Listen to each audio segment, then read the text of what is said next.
ابھی ہمارے پاس تازہ ترین خبر یہ ہے اور آپ کو پتہ ہے کہ آرمی چیف ایک بہت ہی اہم دورے پر ہیں اور ان کا تازہ بیان سامنے آیا ہے جس میں وہ کہتے ہیں کہ مسلح افواج خود کو سیاست سے دور کر چکی ہیں اور دور ہی رہنا چاہتے ہیں. اور آرمی چیف کا یہ بیان سرٹنلی اہمیت کا حامل ہے. اس سے قبل آپ کو پتہ ہے بحیثیت ادارہ یہی بات کی جا رہی تھی ووٹ آف نو کانفیڈنس والے معاملے سے قبل کہ فوج نے فیصلہ کر لیا ہے کہ سیاست میں اب عمل دخل نہیں ہوگا اور army chief general Qamar Javed Bajwa نے ری ایشور کر دی ہے یہ پالیسی یا پھر اس پہ مہر ثبت کر دی ہے. انہوں نے کہا ہے کہ مسلح افواج خود کو سیاست سے دور کر چکی ہیں اور دور ہی رہنا چاہتی ہیں. جنرل قمر جاوید باجوہ نے واشنگٹن میں پاکستانی سفارت خانے میں ظہرانے سے خطاب کیا ہے اور army chief general Qamar Javed Bajwa نے اپنی مدت پوری ہونے پر سبکدوش ہونے کے عزم کا اظہار بھی کیا ہے. یعنی کہ ایکسٹینشن کے جو پیپر کی اڑائی جا رہی تھی باتیں وہ بھی اب دم توڑ جانی چاہیے کیونکہ انہوں نے کہا ہے اس سے پہلے بھی آپ کو پتا ہے کہ ڈی جی ISPR یہ کلیئر کٹ کہہ چکے ہیں کہ آرمی چیف اپنے عہدے کی مدت پوری ہونے پر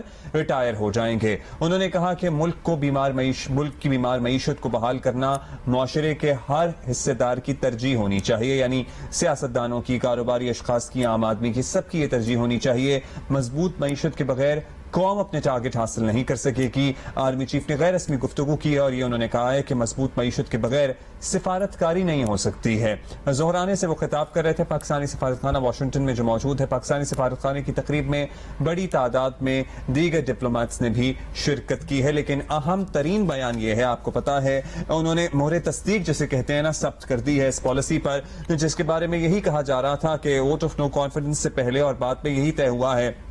خبریں جو ذرائع سے موصول ہو رہی تھیں کہ فوج نے اپنے آپ کو سیاست سے دور رکھنے کا اب فیصلہ کر لیا ہے اور یہ فیصلہ ادارے کی سطح پر کیا گیا ہے اور army chief general Qamar Javed Bajwa نے اس پہ مہر تصدیق ثبت کر دی ہے اور سرٹنلی یہی آئینی دائرہ کار بھی ہے اور یہی تقاضا بھی ہے آئین کا کہ فوج اپنے آئینی دائرہ کار میں رہتے ہوئے ملک کی سرحدوں کی حفاظت میں اپنی خدمات سر انجام دے اور خود کو سیاست سے دور رکھے. اور آرمی چیف نے یہی کہا ہے کہ فوج نے اپنے آپ کو سیاست سے دور رکھنے کا فیصلہ کیا ہے اور اسی پہ ہم کاربند رہیں گے.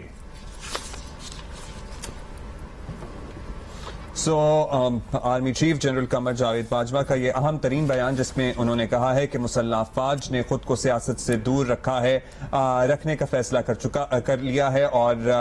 دور ہی رہنا چاہتے ہیں.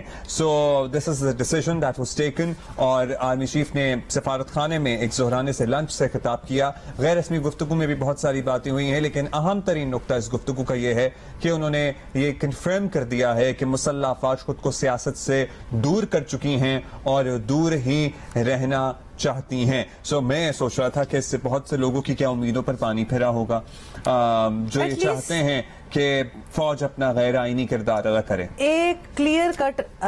پتہ تو چل گیا ہوگا کہ اپنی طرف سے انسان جو بھی سٹیٹمنٹس دیتا رہے اب تو خود آرمی چیف نے کوئی ایک بات کر دیا. اس پہ کوئی اسپیکولیشن نہیں ہو سکتی, کوئی اس سٹیٹمنٹ کو موڑ توڑ نہیں سکتا because this is as clear as he could have gotten. It is black and white. بالکل it's black and white. اور بہت سے باقی جو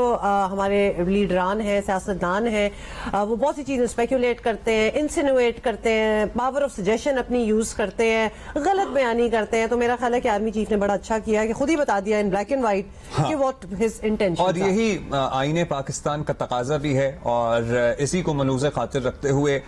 چلیے اگر یہ فیصلہ کیا گیا تھا اور اس کے بعد لوگوں نے چمگوئیاں شروع کر دی تھیں. آپ کو پتہ ہی ہے کہ کس طرح سے پرٹیکولرلی عمران خان صاحب فوج کے غیر سیاسی ہونے یا اسٹیبلشمنٹ کے سیاست میں مداخلت نہ کرنے کے فیصلے کو تنقید کا نشانہ, تنقید سے بھی ایک قدم آگے ہی بڑھ کے بہت کچھ ہرزہ سرائی انفیکٹ ادارے کے خلاف بھی اس بات کو لے کر کرتے رہے ہیں. آئین میں کوئی گنجائش نہیں ہے فوج کے سیاسی کردار کی اور اسی کو ری ایشور کیا ہے,